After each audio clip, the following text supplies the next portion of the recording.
welcome to Magazine Builder World. This is going to be a scenery showcase. Okay, so I often get asked, where do I store all my scenery? Because I make quite a lot. The simple answer is I store it this is my workshop behind me. That's my end, and that's Heidi's end. And then over here in the garden, you can see there's another workshop come shed. That's where most of it gets stored. Currently, scenery wise, I have this much. Hang on, I'm going to turn the camera around. And now I'm going to back up. Alright, those are all the really useful crates that I currently have scenery stored in. Apart from that one, that's empty, but that's going to take Necromunda sector house is going to go in there. But we can see what we got down the bottom here. That looks like burrows and badgers. That's burrows and badgers. I know that's burrows and badgers in there, burrows and badgers in there. This is one box of Victorian 28mm scenery. I've got boxes and boxes of that, but it's all at a friend's house. This is burrows and badgers rural stuff.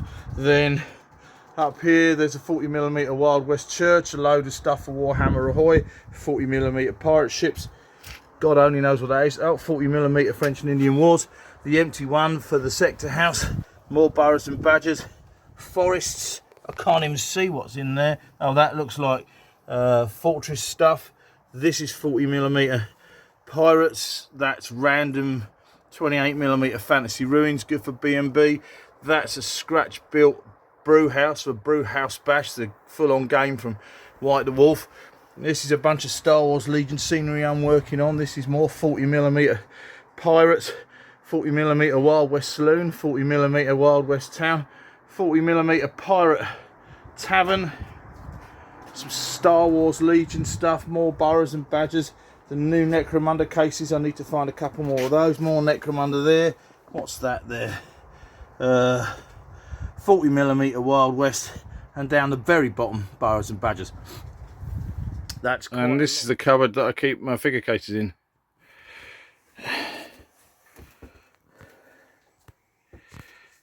They have an old classroom, it's an old school teacher's cupboard. So there's what we got: 16th century Spanish, French and Indian Wars, 40mm French and Indian Wars, 40mm 19th century, 40mm Pirates, Judge Dredd, 40mm Dark Ages, End of Empire, End of Empire, End of Empire, End of Empire, End of Empire, 28mm 16th century. Demons, Warhammer Quest, Warhammer Ahoy, Undead Skaven, that's Warhammer Quest in there.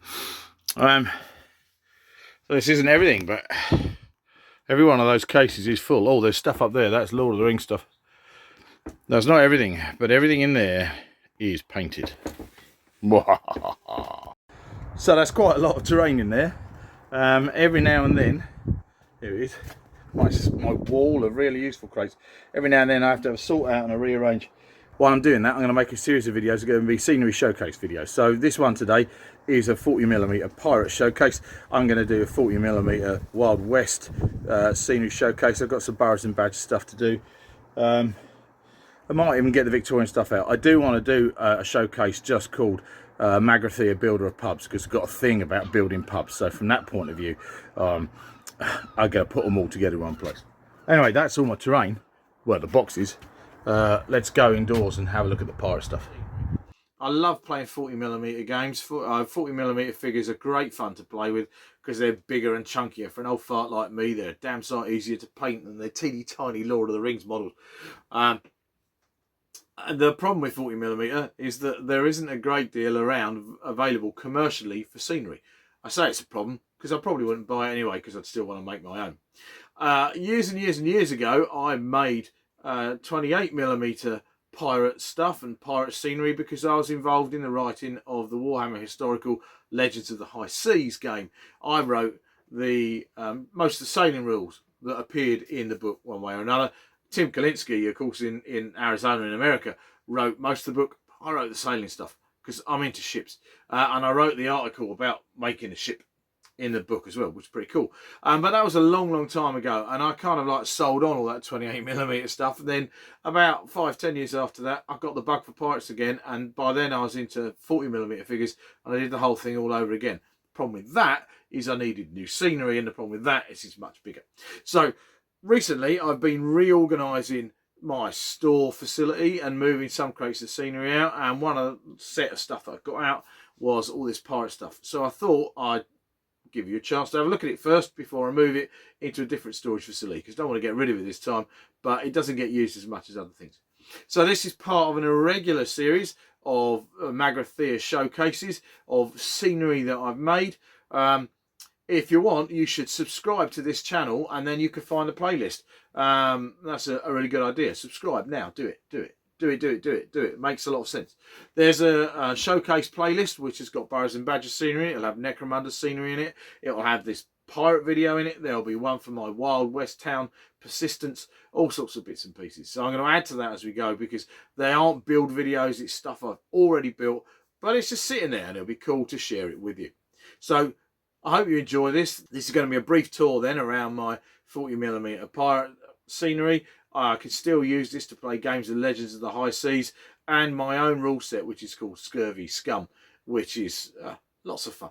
So check it out, and then please do leave comments at the end, and subscribe and share and do all that stuff.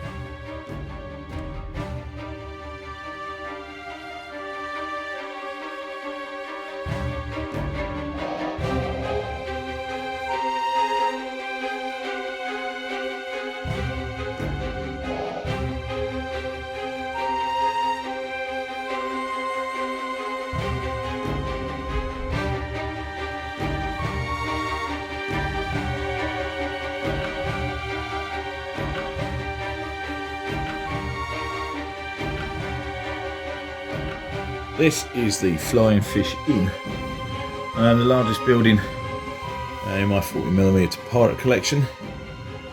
It's a foam core and boltwood construction, and it comes apart in several pieces. Flying Fish was one of the first models I actually did concept sketches for. I'm not much of a drawer, but this was enough to give me an idea of what I was kind of aiming for, and it pretty much did turn out, well, quite similar to the drawing. The drawings are only ever a starting point. I made this model in about 2012. I took my first lot of 40mm pirates to salute in the spring of 2013, and this would have been one of the first models I made. So I'm pleased I've still got this sketch, and I think that the model actually works quite well. We've got the front facade. I didn't bother drawing the other elevations. The ground floor plan, which shows the main bar and staircase and the bar area itself, and another room out the back and the backyard. And then the first floor plan with rooms upstairs and most of this open. So let's have a look inside the model. Okay, so first of all, let's take this model apart. The roof comes off all as one piece. Then this back wall roof terrace section comes apart, and then I modelled this one curiously with just one removable roof section here. This has got 3 rooms upstairs. This has got, I take it, the kind of the owner's main room here, which is unfurnished, and then 2 dormitory rooms which you get access to from this outside rear balcony. Let's have a look inside the model. So I see all wargaming models as a series of compromises. I like nice detailed models that help bring your game to life, encapsulate the period, but I also want them practical so I can play. And so this model from the early days of my fully detailed kind of like gaming is pretty sparse. I think there's enough room in this model just about to have a bar brawl, certainly if you take the brawl outside into the backyard and the balconies as well. A lot of the design of this model is cinematic and designed around that. So we've got this open wooden staircase and the wooden platform that runs around and across the top of the bar area, because that's gagging for a fight, characters running up, fighting and getting knocked off. It also goes to the outside, this door here, and onto the outside wooden walkway with stairs that go down in the back of the yard. We'll have a look at that there. We've got a large bar area that's open. I can put a couple of tables and bits and pieces in there. And then this bar and kitchen area is probably too large. My original plan had a fireplace in here, which I'd love to go back if I had time to go back and put in, because it's missing that. And then I've got the back room, which is a storeroom, which is a door in out on both sides.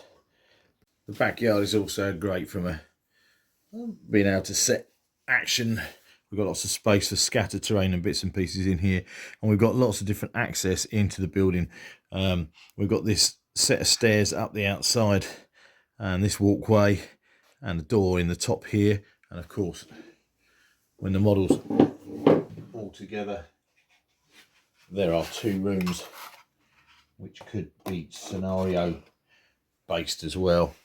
We then have 3 doors on the ground floor. That's the first floor for Colonial types, although when this game would have been being played, it still would have been called the ground floor because you were only Colonial types and not your own country. We got 3 doors in the backyard as well. So there's a lot of space for brawling and fighting. And I think it's quite a lively model. It's a very plain and ordinary paint job, because it's all whitewashed plaster. The entrance to the backyard achieved by these large pillars, which are from a Doll's House furniture shop. They're the nil posts from a staircase. Everything else is carved from balsa wood. I like the steeply angled roof on the main part of the building. You can see from a side profile that it's very tall indeed. Out of laziness, this was all tiled with flat tiles, clay tiles, rather than pan tiles.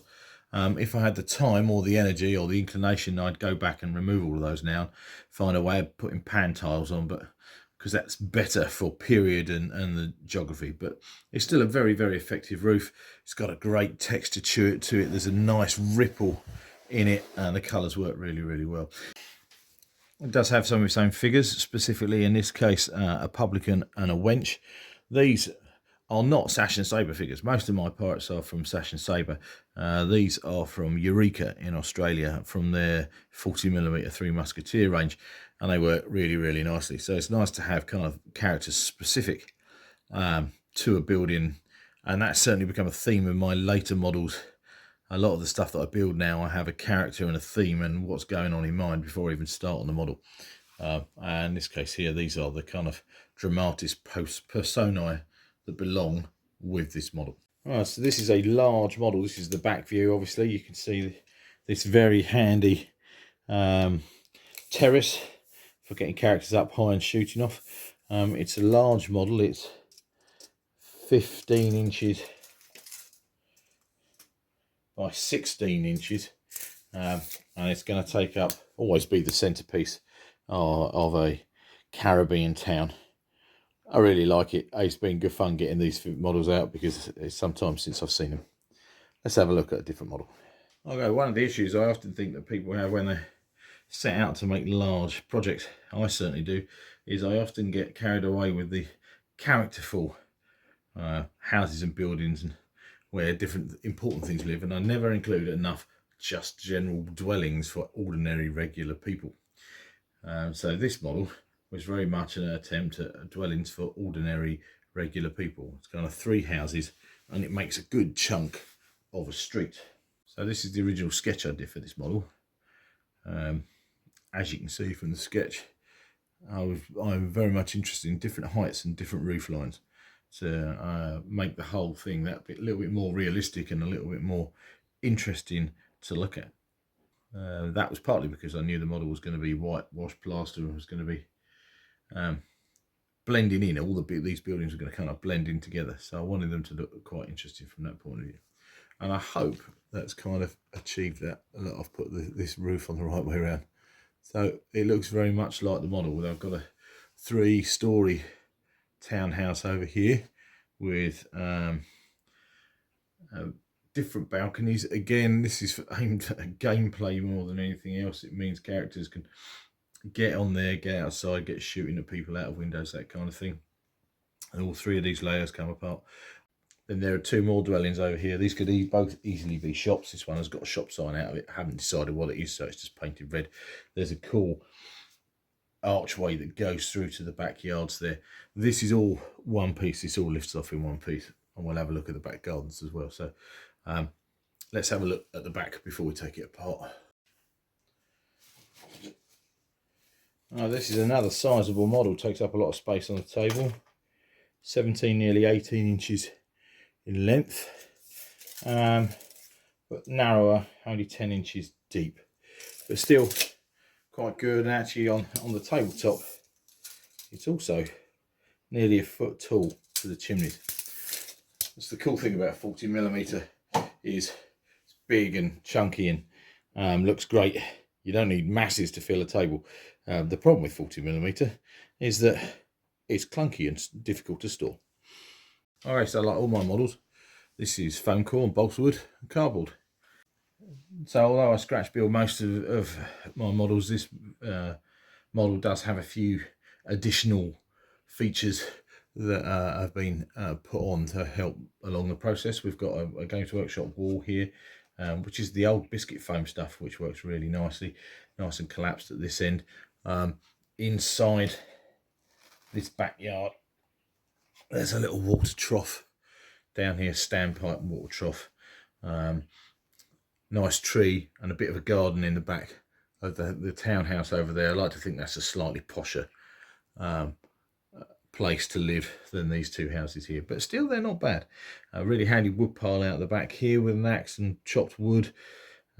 Big chunky chimneys in this model. Just like all my models that I make for skirmish games, this model is designed for ultimate accessibility and playability. A lot of games nobody ever goes in there, but you've always got that opportunity to do so. Yeah, what I haven't done with this model and any of these models, and I might do at some point, is make doors for them. I tend not to make doors because open doors are inviting and people can see inside and realise they can take characters into buildings, so I don't tend to put them on, but they really ought to have them, so maybe one day I'll get around to doing it. Anyway, the townhouse then comes apart with roof,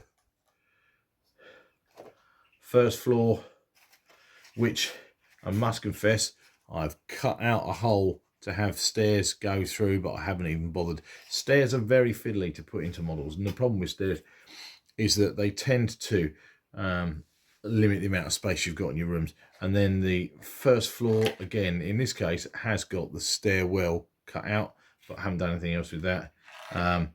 And you can see the downstairs of this room here as well, with great big wide opening doors there. Could probably do with some nicer decor in there, to be quite honest. Then the roof of the other 2 comes off all in one go.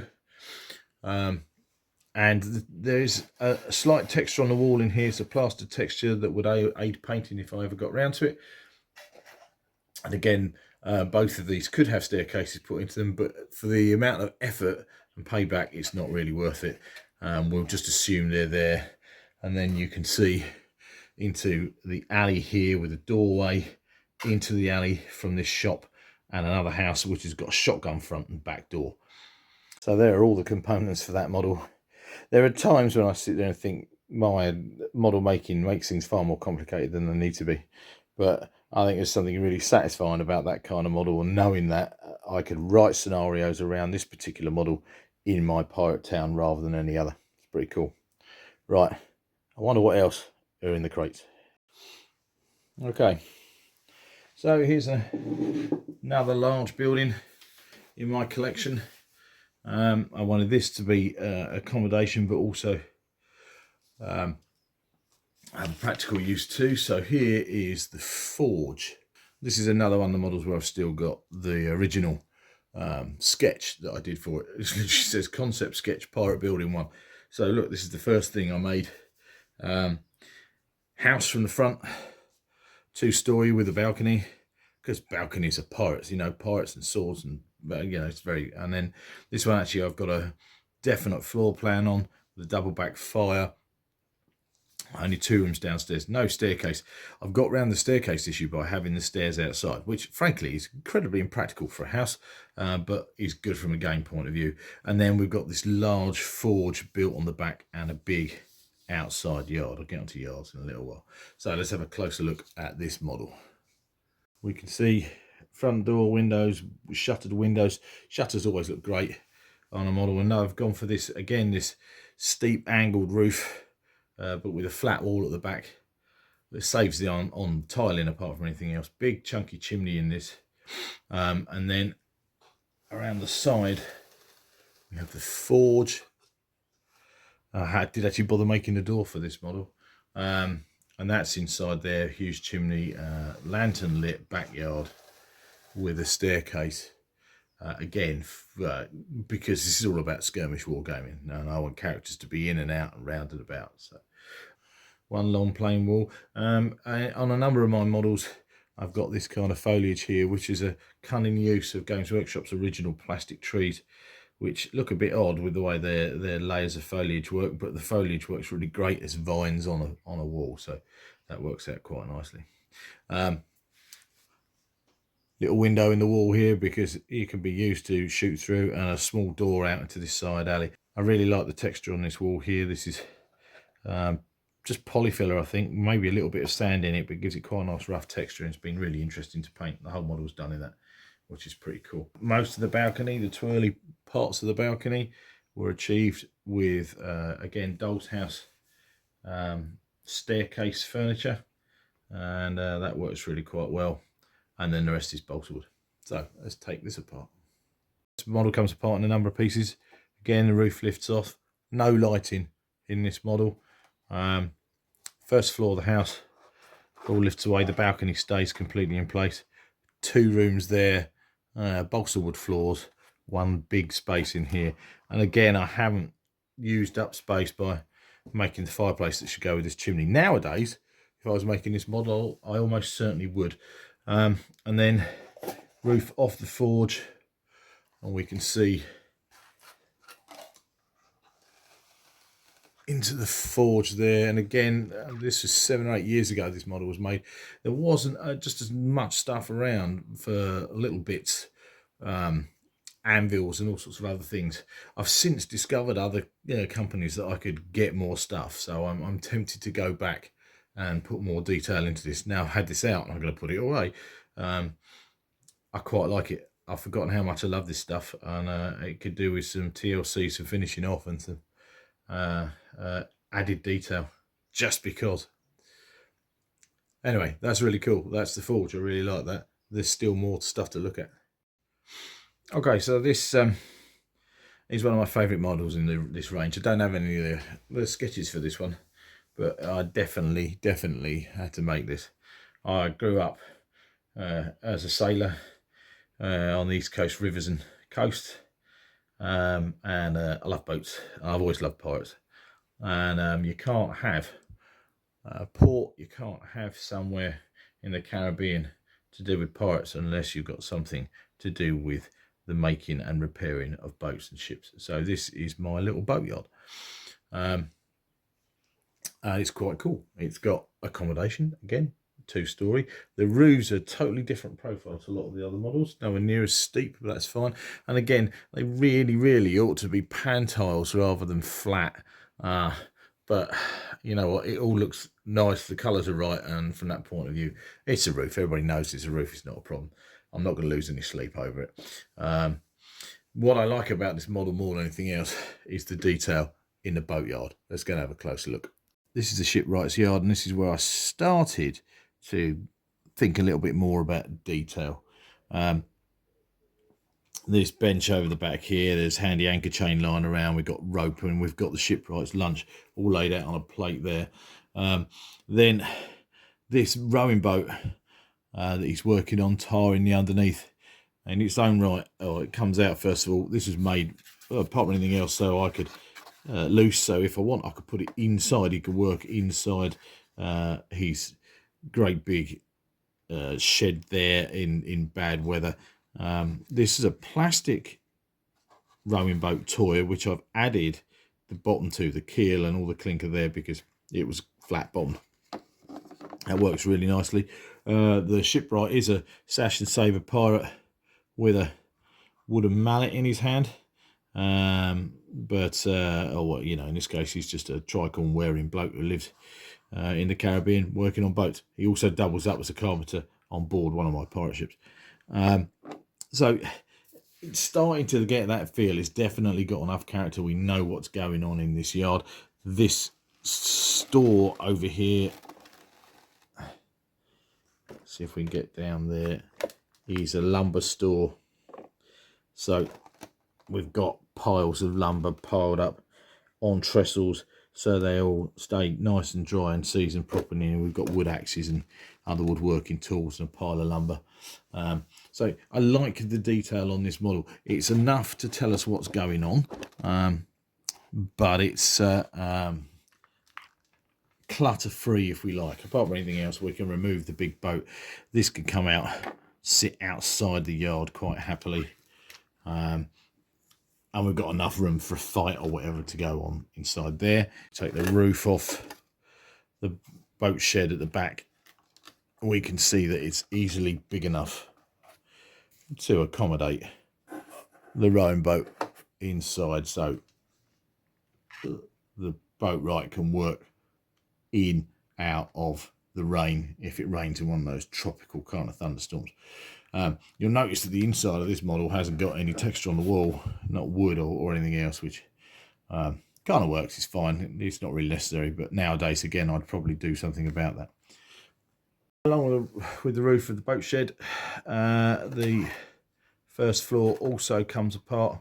I have actually got a stairwell and a set of stairs cut into this model, which is quite cool. So again, I'm going for a maximum kind of playability. I haven't filled this full of furniture like I have done with games like Burrows and Badgers terrain. That's mostly because 40mm terrain and furniture features are tricky to come by. I'll have to make loads of them, frankly.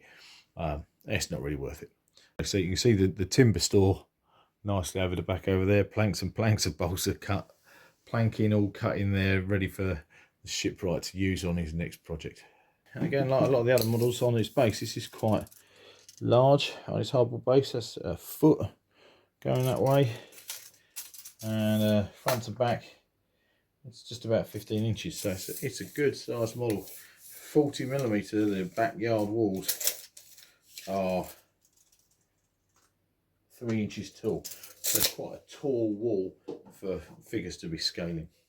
Now, this is the last model then in my collection of Caribbean port buildings. This is a relatively well-to-do house, I suppose. 2-story, big central chimney, wooden shutters, whitewashed, all of course in foam core and balsa wood. Notable features of this model include the back balcony where the damsel in distress can stand. The tree is from the Last Valley, who make great trees. I really like their trees. And the yard shape was completely unnecessary. It could have just been a regular rectangle. Rectangles aren't regular, but you know what I mean. An ordinary rectangle. But actually cutting this off and going at an angle makes for more interesting streets. One of the reasons why all of my models, or most of the models in this, have backyards and walls and gardens and that kind of thing is it's something I kind of evolved into. In the past, I never used to bother. I used to have freestanding buildings and they might have backyards, or I use separate walls or fences. But actually I found that modelling on the walls and the back gardens and that kind of thing, backyards, help to take up space on your board and to lay out a town and delineate it. And then by having odd angles like this here, you get a more interesting shape and you get streets and alleys running at a different angle. So from that point of view, it makes an interesting feature on the table. And just like all the others, of course, it's designed to come apart. You can see quite clearly the structure inside here of the roof. This is 5mm foam core, giving strength and structure to the mounting card that the roof is made of, and the tiles are just made from thin cardboard, probably, I would imagine, breakfast cereal box. But I've used foam core throughout that, so that's quite a good structure there. Again, smooth, flat tiles, really ought to be pan tiles, but you know, I don't really mind. Then instead of having a number of little rooms, I've gone for one big space up here. Have got a stairwell in here and a wooden floor, because in the main building I have along what's called a shotgun corridor here, front to back. A little staircase. Staircases are always diddly to work with, because you have to go with, do I go for realistic or do I go for playable? And in this case here, this is mostly verging on the kind of like real size. And then I've got one large room front to back. I have ignored the fact that this building ought to have a chimney running through it, because again, it gets in the way of gameplay and isn't really necessary.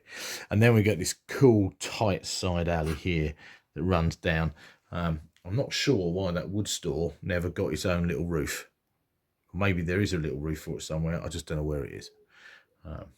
And then the balcony, the roof of the balcony is left so it flops, so it fits across here. That's the only way I could do it, where I could remove the wall, the floor, the first floor easily. So that just folds up and sits on top there and works really neatly. So those are the buildings of my Caribbean town. Now, no pirate game will be complete without pirates and pirate ships. This is one of mine. This is a ship called the Siren. I have to confess that all of my pirate ships, for my figures, are pretty poor state of repair at the moment. This one is probably the most presentable. I need to make new sails for and bits and pieces. But it's got a nice model. I've got 4 of these and a couple of larger ones. This works really well. This is a converted Playmobil pirate schooner, which has had the bottom removed, added to a base, decking put in, and various other bits and pieces. It works really, really well as a basic ship for a game, and is a pretty cheap alternative than to buying lots of the pirate ships that are out there, especially as this is for 40mm, which is quite a bigger scale. Most pirate games are 28mm, but a 28mm size pirate vessel can cost quite a lot of money, and you can buy these things at boot fairs for £5 or so. You buy them on eBay for £10 or £15, and they come with mast and rigging and that kind of thing, and with a bit of work you are well away, and you've got a decent looking pirate ship. They look great on the table. I've used these at Salute a couple of times. I've used these for other games, and they get used for my work too, because I am a pirate in schools, and they get used in a game played across school halls. So they're pretty cool, but they do need some TLC. Let's have a look at what it all looks like on the table.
So there you go, that's my 40mm pirate scenery.